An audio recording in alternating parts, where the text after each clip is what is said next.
All right, so picture this. I'm just your average dad, right? Got a couple rugrats running around, a mortgage to pay, and a million worries about what kind of world my kids are growing up in. So when it comes to picking someone to lead this country, you bet I'm paying attention. And Robert F. Kennedy Jr., he's the one who's honestly really speaking my language lately. Let's start with the big one: peace. RFK Jr. is all about finding common ground, settling disputes without resorting to fists, and keeping our country and the world on an even keel. And man, do we need more of that. I want my kids to grow up in a world where they don't have to worry about a war breaking out around every corner, where diplomacy and dialogue are the name of the game.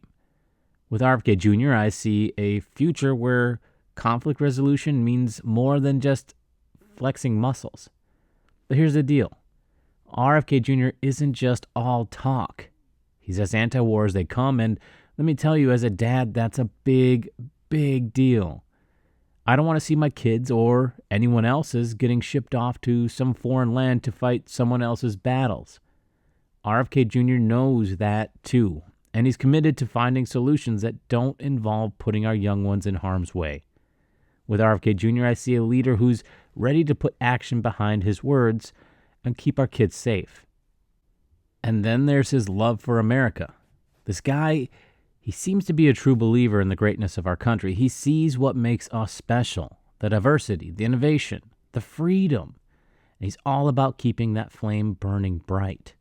That's the kind of leader I want for my kids, someone who sees the best in us and wants to keep it that way. With RFK Jr., I see a leader who's not afraid to celebrate our strengths and tackle our weaknesses head on. Now let's talk about health. Look, I might not agree with everything RFK Jr. says about healthcare. I will say that. But one thing's for sure: the guy cares. He's all about putting our kids' health first, making sure they have access to the care that they need to grow up healthy and strong. And as a dad, that's music to my ears. With RFK Jr., I see a leader who's willing to roll up his sleeves and fight for the health and well-being of every child in this country. But here's what really gets me about RFK Jr. The guy's got heart. I mean, he's tenacious as all get out, fighting tooth and nail for what he believes in. And as a dad, that's the kind of example I want to set for my kids. Stand up for what's right, even when it's tough. Fight for the little guy. That's the RFK Jr. way. With RFK Jr., I see a leader who's not afraid to get his hands dirty and fight for what he believes in, no matter what. So yeah, when it comes down to it, voting for RFK Jr. just makes a little more sense for me. It's about more than just politics. It's about my kids' future. And there's one thing I know for sure: it's that RFK Jr. is the kind of leader who's got their backs. So yeah, count me in, RFK Jr. all the way. Because with RFK Jr., I see hope for a future where my kids can grow up safe, healthy, and proud to be Americans.